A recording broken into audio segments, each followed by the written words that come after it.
Anything you put your mind to, you accomplish. And you never back down, cause you deserve it. The light shines in you, cause you're the realest. And you walk by faith, you're optimistic.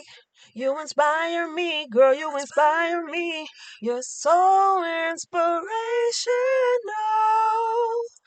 Inspirational. Welcome back to Your Inspirational. Today I have with me the executive creator of Every Child Has a Story, Dr. Beverly Jones-Durr. Welcome. Yeah, I'm excited. I'm excited. It is really good seeing you. Yeah, it's good to see you too. I see your Yeah. pictures and stuff on Facebook. I'm just like, she's just so beautiful. You're always glowing. So that's a I blessing. try. Look, Yes, my ma'am. dog, my dog trying to get in the interview. Come here, girl. Come here. Okay, there she is. There she is. Say hello to the Oh, people. okay. All right. So now sit down so you can be quiet. So you want to talk about being an author and a publisher first, or you want to talk about Every Child Sure. Has a Story? It's up to you. You start where you want to Sure. start. Girl, I've been writing so many books since we talked. I published 27. Wow. This year I have written 18 ebooks on different Okay. topics. Wow, I'm that's writing good. curriculum for homeschoolers, Okay.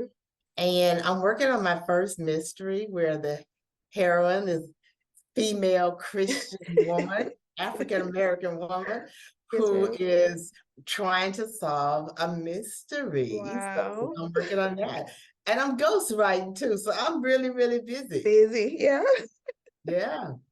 How do you do that? Like, how do you balance all that? Running a company, for children and doing so many different things because they do so many things that you have to kind of overlook and oversee. And so then you have your own life. So how do you balance everything? It's not an easy thing because every day I have a schedule, but it doesn't mean that I'm going to actually live by that schedule because, Yeah. life happens. If I've learned anything from my living, life happens and interrupts and bumps into you and trips you up, and you have to figure out what's the most important thing I need to deal with right Yeah. now.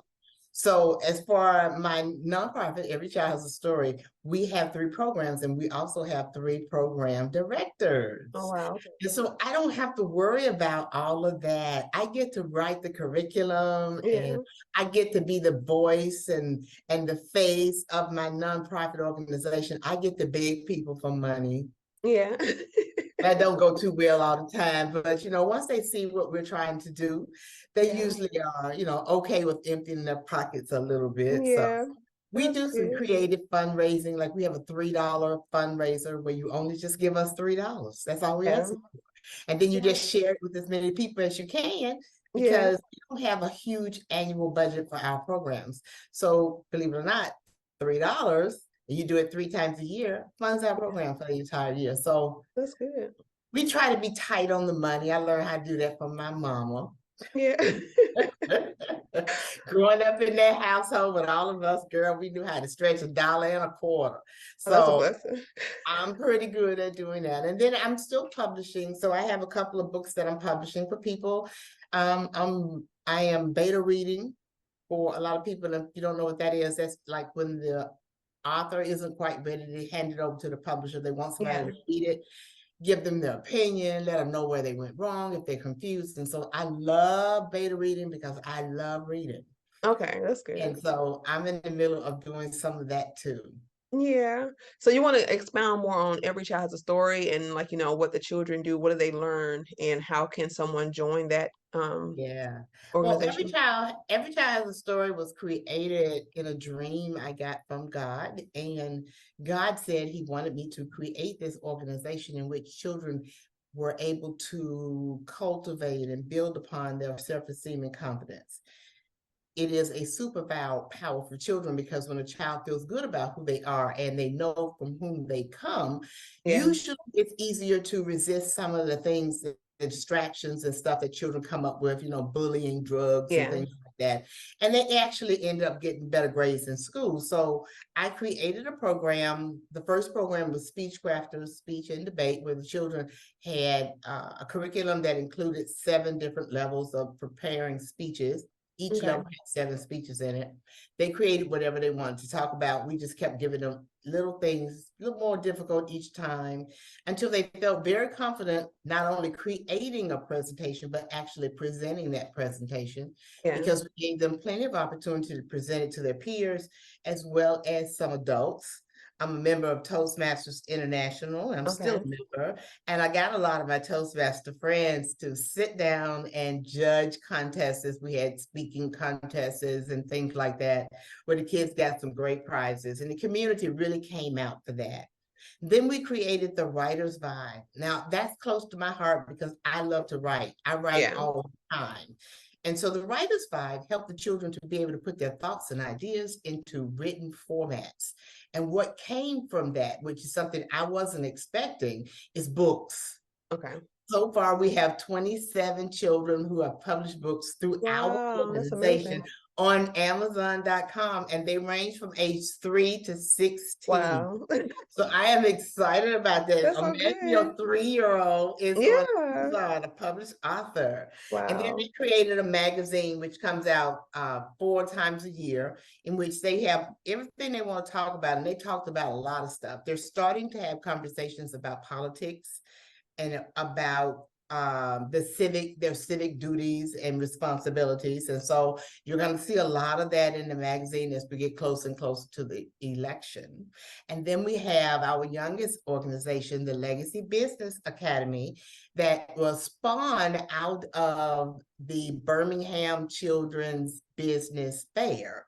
Okay. It's a group of kids who got together with their parents and they put on a business fair where they got a chance Okay. vendor their services and products. And Yeah. so we decided, well, that's a great idea, but don't you need to learn business skills? So Yeah. in the Legacy Business Academy, you learn real-time business skills like writing a business plan and pitching for startup money and presenting at an organization who's going to be giving you money. And then we also teach them financial literacy. And this year we're digging really deep into financial literacy because we're talking about stocks and bonds and investments and things like that, capital products and capital properties and investments into individuals, not just them, but businesses and corporations. And so the Yeah. kids are really interested in how to make money. Kids Yeah. love money.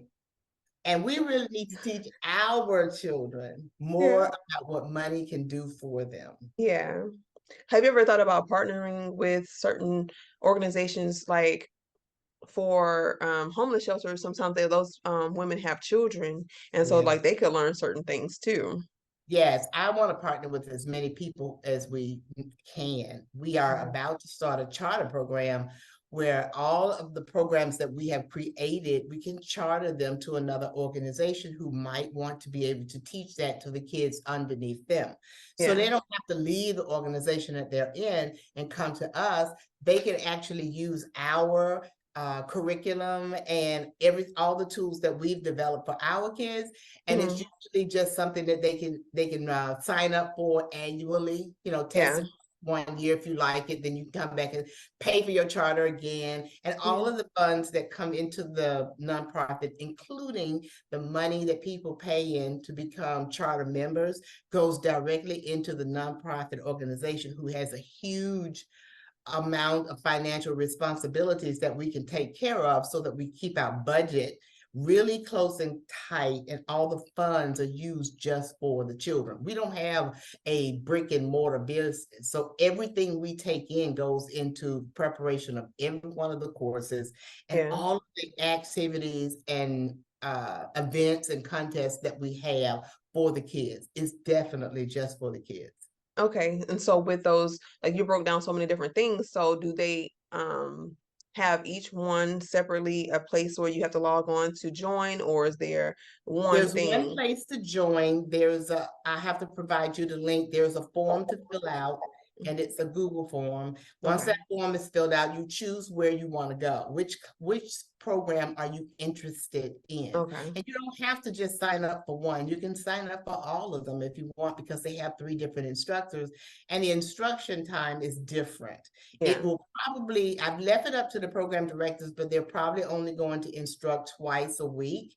It's an after school kind of thing. So there's something that it's always recorded so they can pick up the recording and get their assignments if they don't get them on that particular scheduled day. And there will be some in-person activities that I'll be creating, like when we have our contests and some workshops that I'll be doing, and they'll know all about that. But it's a membership program. So once you pay for your membership, which is every month, you pay every month, you have access to each of the programs that we create, as well as future programs. Okay. And classes are conducted by Zoom. Okay. And so what is the age range for those programs? Those programs start at age 7 and they go Okay. all the way up to 17. Okay. And so if Yes. somebody was older and they needed some help and they, wanted to join. If they are older, I suggest that they contact me directly, because they can join and actually participate as a volunteer. And that way they can also be a member and pick up some of the knowledge and tools and lessons that we teach to the children. So if Okay.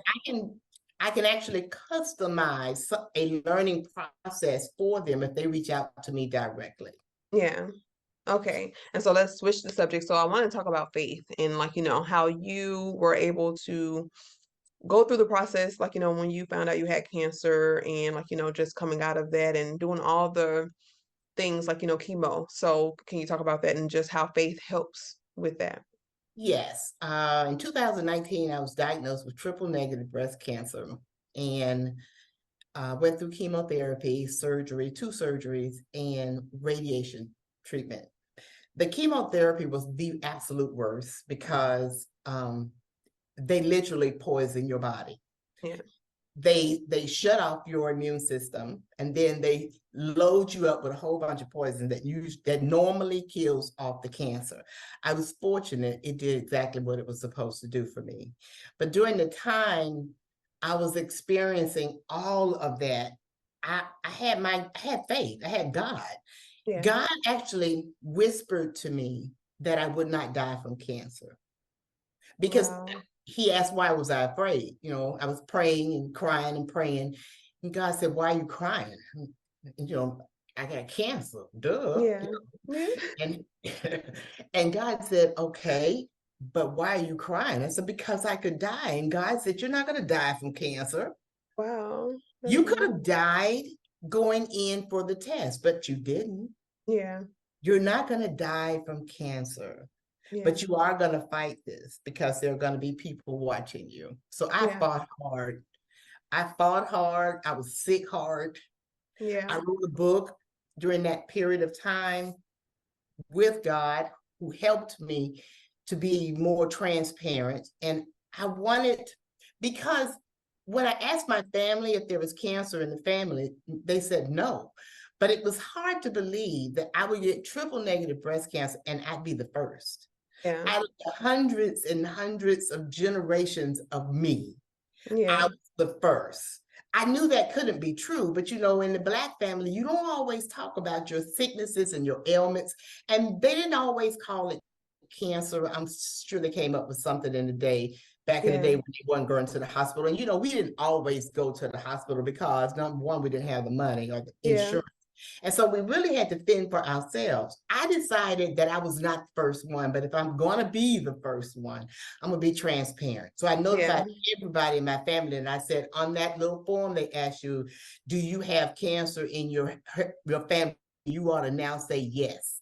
Yeah. Then you ought to say who it is, because that determines the type of blood test that they do on Okay. you. The closer you are to the person who had it, the Okay. more testing they do. So that's important. And number two, I wanted people to know what it was about. Yeah, it's a beast. It Yeah. is. But look at me, I'm sitting here, I survived it. It was rough. And there were days when I could not get up out of my Yeah. bed. And then there were days when my immune system kicked back in and started fighting off the poison that I literally felt the battle. Yeah. But having God tell me I'm not gonna die, Yeah. hmm, child, please. I was like, well, hey, that's not the way. I guess this too shall pass. Yeah. And so I felt pretty good about that. And then Yeah. what happened after I got over cancer and everything? Everybody walking around with masks on, girlfriend, I called COVID. Oh I wow. was like, I just can't win. I called COVID, but the only thing I did was sleep. Yeah. The first time I called, Okay. I called COVID twice. I Okay. was minding my own business, honest to God, and I had been wearing a mask since March of 2019. So I was used to it, but I caught it. We went to Virginia to visit with some family, and we came back, both of us, me and my husband, with COVID. Mm-hmm. That one kicked us both because here we were trying to drive back from Virginia. We knew we had COVID. We had Yeah. already tested positive, but we didn't want to go through it in the hotel. Yeah. Virginia, we wanted to be home. So God made a way for us to get home. Yeah. And thank goodness that as soon as the garage door closed and the back door opened, we drug ourselves in and threw ourselves on the sofa, and we stayed there for like 5 or 6 days. Wow. It was horrible. We had so many aches and pains, but I feel like even through that battle, each battle, I'm a champion. I get a little bit stronger. Yeah. And then the devil goes, I just can't seem to knock her down. You know what I'm saying? That's Yeah. because I'm going to keep wearing the full armor of God. It's like, why Yeah. you messing with me? Yeah. But I do believe that no matter what battle I get in, no, I'm not going to win every one. And I'm Yeah. okay with that final battle, but Yeah. I'm going to fight right down to the last breath or blink of my eyelashes. Yeah. Fight to be here, and God is going to be right by my side. So I've had a Yeah. couple medical scares, like I have MS, Mm-hmm. but you can't tell. Yeah.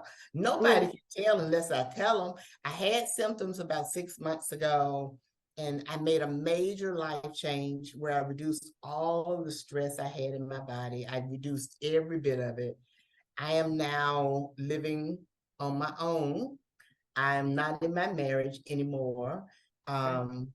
And I'm trying to find myself and figure out who I am. God is helping me with that. Yeah. And I know I'm going to be fine because, God goes everywhere I go. Yeah. We go everywhere together. Everybody Yeah. talk about, I got a BFF. Jesus Yeah. is my BFF. And I talk to him all the time because sometimes Yeah. I'm in the grocery store and people, see me talking to Jesus, and I just keep on talking. It's like, don't act Yeah. like he really here, y'all. I'm Yeah. talking to him. So Well, how do you, my faith has been strong since I was a little girl. yeah. But how do Yeah. you, because I know, like, with marriage, like a lot of people, like, believe that you're just supposed to stay with a person, even if you're stressed, because, the word of God, like, how he loves marriage and all those things. So, how do you, I guess, combat those ideas or the condemnation that comes against, like, what you're doing? Because you say you were relieving yourself from stress. And so many people are in stressful marriages or relationships and situations, and they remain in it because they're trying to please people and their idea of what marriage is.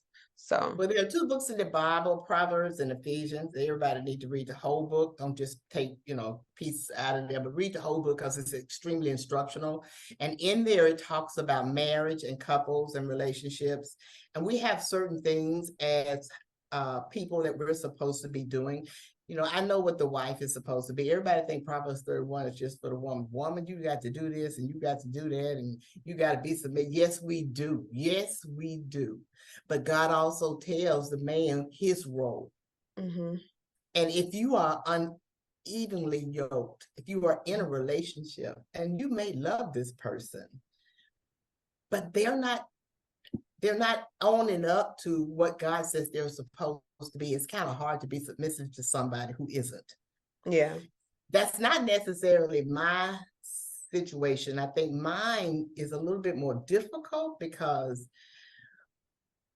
I don't think I was able to be myself in that relationship. So because I wasn't being myself, there was some I don't want to use the word sabotage, but it was like I wasn't who I was supposed to be in this relationship. So the foundation wasn't solid. Yeah. I'll say that the foundation wasn't solid because here you are transforming back into this individual that God created for you. Now, are you unevenly yoked? Are you? It's a Yeah. possibility.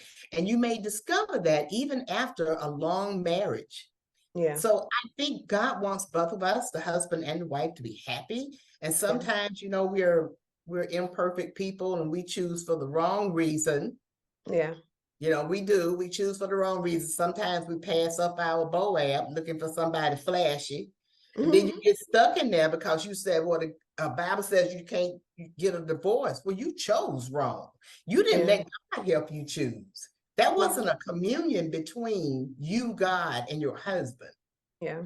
You left God out of the equation. But now you want to bring God in as a reason to stay there. Is that a Yeah. crutch for you, or are you just holding on to something that feels comfortable? Yeah. So just read the whole thing. Read the whole thing, please, y'all. Don't just be taking pieces out the Bible. I hate when people do that because sometimes they do that just to prove a point Yeah. and they haven't really proved the point Yeah. because a couple of verses down, it starts talking about something else. Yeah. So please read Proverbs, all of it, Yeah. and Ephesians, every last one. Yeah. So you got words of encouragement. So we'll end this with a word of encouragement for women. If they're starting a business, they got like a little fear, or if they're going through something, whether it's like a sickness or illness, just talking about faith and just encourage them to keep the faith. So I'm gonna let you speak. Figure it Okay. out. Faith is important because without it, you don't have hope. And hope Yeah. is something that gets you out of bed every morning. When you go to bed at night, you go to sleep hoping that tomorrow will be a better day. Yeah. You do that because you have the faith, because you're willing to take that leap and show up tomorrow. Yeah. So you need that. Faith and hope go together. But if you do not have a relationship with Jesus. And I mean that. Just like you Yeah. have a relationship with your girlfriends. I Yeah. know he is the King of Kings, Yeah. okay? But he still talks to everybody. And he is not hard to communicate with. You can talk to him anytime, anywhere, any place. Yeah. Thing about it is if you don't build a relationship where he knows your voice. There's so many Yeah. people. If he knows your voice when you call, Mm-hmm. and you know his voice when he speaks to you because that's important. You don't want to be misled by somebody else speaking, some other, Yeah. but you want to be able to know his voice because you have built a relationship with him. Sit and pray. Sit and pray and ask him to come into your heart and to Yeah. guide the decisions that you make. Because if we rely on our own understanding when we're making decisions, especially big decisions like starting a business or getting a marriage or leaving a marriage, starting a family, you Yeah. need to have him in the midst of that. Because Jesus is going to tell you if you ain't ready, girl, you got some work to do. You're not ready for that. You've been dating that guy for just 10 days. You need to stop playing and get busy. And if you have that kind of relationship with Jesus where you expect him to tell you that, or you expect him to place somebody in front of you that's going to tell you that, somebody maybe you see on Facebook or on TV. I've had strangers walk up to me in grocery stores and say, you know what, excuse me, ma'am, I don't know you, but Jesus just placed this on my heart to say to you. And then what they said to me was what I was talking to Jesus about a couple of days ago. Yeah. That is my confirmation. I'm like, Yeah. okay, she didn't know we was talking about that. Yeah. You need that conversation and you need that relationship. So before you do anything, you need to stop everything, stop it, and you need to get Jesus. Yeah. Hook up with Jesus, tag him, because you can't do nothing. You can't do nothing without Jesus. Trust Yeah. me. I know. Yeah. I know. Well, thank you so much for coming on here and spending a few minutes with me. I'm And happy I to see just, you. I'm happy to see you. I'm gonna be down there soon, so I will come visit. Okay. I will come Okay. visit you. Well, I'm gonna end this right here. I'm gonna stop the recording. So I'm gonna say bye to everybody. Bye. Y'all have a Thanks for great watching day. Your Inspirational. Don't forget to comment, like, subscribe, and hit the notification bell. All right. See you next time.